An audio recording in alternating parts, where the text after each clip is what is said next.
ক্ষমতার দাপটে যার সামনে বাঘে মহিষে এক ঘাটে জল খেত, সেই নেতাই ধুলোয় মিশে গেলেন কেবল এক নারীর প্রেমে। যার হুঙ্কারে কেঁপে উঠত পাকিস্তানের গদি, অথচ তাকেই কিনা শেষ বয়সে পথে পথে ঘুরতে হয়েছে পাগলের বেশে। ইতিহাসের নিষ্ঠুর পরিহাসে বঙ্গবন্ধুর রাজনৈতিক গুরু শামসুল হকের জীবন হার মানায় সিনেমার গল্পকেও। যে মানুষটা রাঘব বোয়ালদের চোখের দিকে তাকিয়ে কথা বলতেন, অথচ প্রেয়সীর সামনে দাঁড়িয়ে তিনি হয়ে যেতেন অবুঝ শিশু। ভাগ্য আর রাজনীতির নির্মম জাতাকলে পিষ্ট হয়ে একসময় দাপুটে নেতার ঠাঁই হলো না ইতিহাসের পাতায়, বরং তাকে হারিয়ে যেতে হলো ধুলোবালি আর অবহেলার অতল গহ্বরে। শুরুটা করা যাক সেই সময় দিয়ে, যখন শামসুল হক নামটা শুনলে বড় বড় নেতাদের ঘাম ছুটে যেত। 1947 সাল থেকে 1952 সাল পর্যন্ত তিনি ছিলেন রাজনীতির মাঠের আসল হিরো। তার জনপ্রিয়তা তখন এমন পর্যায়ে ছিল যে তিনি যা বলতেন সাধারণ মানুষ সেটাই বিশ্বাস করত। টাঙ্গাইলে তখন করম খাপন্নির মতো বিশাল ক্ষমতাধর জমিদাররা রাজত্ব করত। সাধারণ মানুষ তাদের সামনে মাথা নিচু করে হাঁটত, তাদের ভয় কেউ কথা বলার সাহস পেত না। কিন্তু শামসুল হক ছিলেন অন্য ধাঁচের মানুষ। তিনি ভয় জিনিসটা বুঝতেন না। তিনি সেই দাপুটে জমিদারকে রীতিমতো চ্যালেঞ্জ করে বসলেন। নির্বাচনের মাঠে তিনি করম খাপন্নিকে এমনভাবে হারালেন যে পুরো পাকিস্তান তখন চমকে উঠেছিল। সবাই ভাবতে লাগলো, কে এই যুবক যে জমিদারের দাপট মাটির সাথে মিশিয়ে দিল। মূলত তিনি ছিলেন আওয়ামী লীগের প্রথম সাধারণ সম্পাদক। বঙ্গবন্ধু শেখ মুজিবুর রহমান পর্যন্ত তাকে নেতা মানতেন এবং তার প্রতিটি কথা মেনে চলতেন। শামসুল হক যখন মাইক হাতে নিতেন, তখন হাজার হাজার মানুষ পিনপতন নীরবতায় তার কথা শুনত। তার গলার আওয়াজে পশ্চিম পাকিস্তানের শাসকদের বুক কাঁপত। এমন পাওয়ারফুল একজন নেতা যে শেষ বয়সে রাস্তায় রাস্তায় ঘুরবেন, এটা কেউ স্বপ্নেও ভাবেনি। রাজনীতির এই উত্তাল সময়ের মাঝেই শামসুল হকের জীবনে শুরু হয় এক অন্যরকম সিনেমার গল্প। ঢাকা বিশ্ববিদ্যালয়ে পড়ার সময় তার চোখ আটকে যায় আফিয়া খাতুন নামের এক সুন্দরী তরুণীর দিকে। আফিয়া খাতুন ছিলেন ইডেন কলেজের টিচার।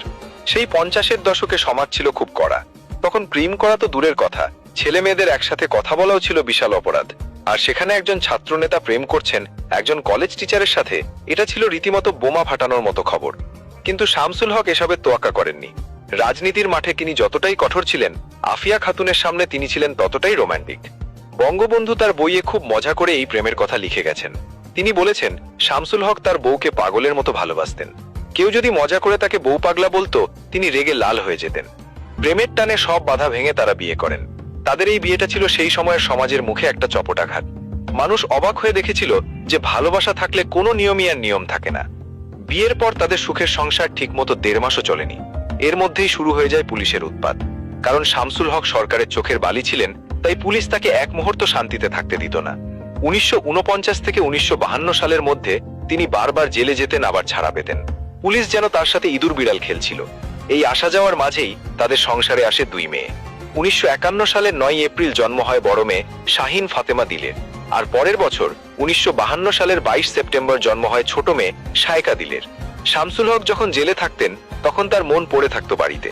তিনি তার স্ত্রী আর বাচ্চাদের জন্য ছটফট করতেন। বঙ্গবন্ধু তখন জেলের ভেতরে ফুলের বাগান করতেন। আফিয়া খাতুন যখন জেলে দেখা করতে আসতেন, তখন বঙ্গবন্ধু বাগান থেকে ফুল তুলে শামসুল হকের হাতে দিতেন, আর শামসুল হক সেই ফুল তার বউয়ের হাতে দিতেন। জেলের লোহার শিক তাদের আটকে রাখলেও তাদের ভালোবাসা কমাতে পারেনি। আফিয়া খাতুন যখন আসতেন, তখন শামসুল হক কথা বলতে গিয়ে তোতলাতেন, তার চোখ দিয়ে পানি পড়ত। এত বড় একজন নেতা, কিন্তু বউয়ের সামনে তিনি হয়ে যেতেন একদম সাধারণ প্রেমিক। কিন্তু 1952 সালের ভাষা আন্দোলন শামসুল হকের জীবনটাকে তছনছ করে দেয়। ভাষা আন্দোলনে নেতৃত্ব দেওয়ার জন্য পুলিশ তাকে আবার ধরে নিয়ে যায়। এবার জেলের ভেতর তার উপর চলে অমানসিক নির্যাতন। পাকিস্তান সরকার বুঝতে পেরেছিল যে এই লোকটাকে বাইরে রাখা বিপজ্জনক, তাই তারা তাকে শারীরিকভাবে শেষ করে দেওয়ার পরিকল্পনা করে। দিনের পর দিন তাকে এমন মারধর করা হতো যে তিনি সহ্য করতে পারতেন না। মাত্র 4 মাসের মধ্যে তার ওজন কমে যায় 20 কেজি। তিনি ছিলেন সুঠাম দেহের অধিকারী, কিন্তু নির্যাতনের চোটে তিনি কঙ্কাল হয়ে যান, অথচ তার চিকিৎসার কোনো ব্যবস্থাই করা হয়নি। দিনের পর দিন অন্ধকার সেলে থাকতে থাকতে আর মার খেতে খেতে ধীরে ধীরে তিনি মানসিক ভারসাম্য হারাতে শুরু করেন। তার স্ত্রী আফিয়া খাতুন স্বামীর মুক্তির জন্য মন্ত্রীদের পায়ে পর্যন্ত ধরেছেন। তিনি তৎকালীন মুখ্যমন্ত্রী নুরুল আমিনের কাছেও গিয়েছিলেন, কিন্তু নুরুল আমিন তাকে অপমান করে তাড়িয়ে দেন। স্বামীর এই অবস্থা আর নিজের অপমান আফিয়া খাতুনকে ভেতর থেকে ভেঙে দেয়। তিনি বুঝতে পারছিলেন না তিনি কি করবেন। একদিকে স্বামীর জেল, আরেকদিকে 2 ছোট বাচ্চা নিয়ে বেঁচে থাকার লড়াই। এরপরে জেল থেকে যখন শামসুল ছাড়া পেলেন, তখন সালটা ছিল 1953। তিনি সোজা চলে গেলেন তাঁতিবাজারের বাসায়। ভেবেছিলেন বউ বাচ্চার মুখ দেখলে সব কষ্ট দূর হয়ে যাবে, কিন্তু বাসায় গিয়ে দেখেন সব ফাঁকা। স্ত্রী আফিয়া খাতুন তখন হতাশা থেকে মুক্তি পেতে স্কলারশিপ নিয়ে নিউজিল্যান্ডে পড়তে চলে গেছেন, আর বাচ্চাদের রেখে গেছেন নানির কাছে। শামসুল হক পাগলের মতো ছুটে গেলেন নারিন্দায়, তার শ্বশুর বাড়িতে। তিনি শুধু তার সন্তানদের এক নজর দেখতে চেয়েছিলেন, কিন্তু সেখানে তার সাথে যা হলো তা কোনো সিনেমাতেও দেখা যায় না। তার নিজের শালক আমিনুল হক তাকে বাড়িতে ঢুকতে দিলেন না, উল্টো ধাক্কা দিয়ে সিঁড়ি থেকে ফেলে দিলেন। মাথায় প্রচন্ড আঘাত পেলেন তিনি। এই আঘাতেই তিনি পুরোপুরি মানসিক ভারসাম্য হারিয়ে ফেলেন। এই আঘাত কেবল তার শরীরে লাগেনি, লেগেছিল তার মনেও। তবে বাস্তব জীবন সিনেমার চেয়েও কঠিন। পরে আফিয়া খাতুন দেশে ফিরে এসেছিলেন। তিনি স্বামীকে সুস্থ করার অনেক চেষ্টা করেছিলেন, কিন্তু শামসুল হকের অবস্থা আর ঠিক হয়নি। তিনি কাউকে চিনতে পারতেন না, অসংলগ্ন কথা বলতেন।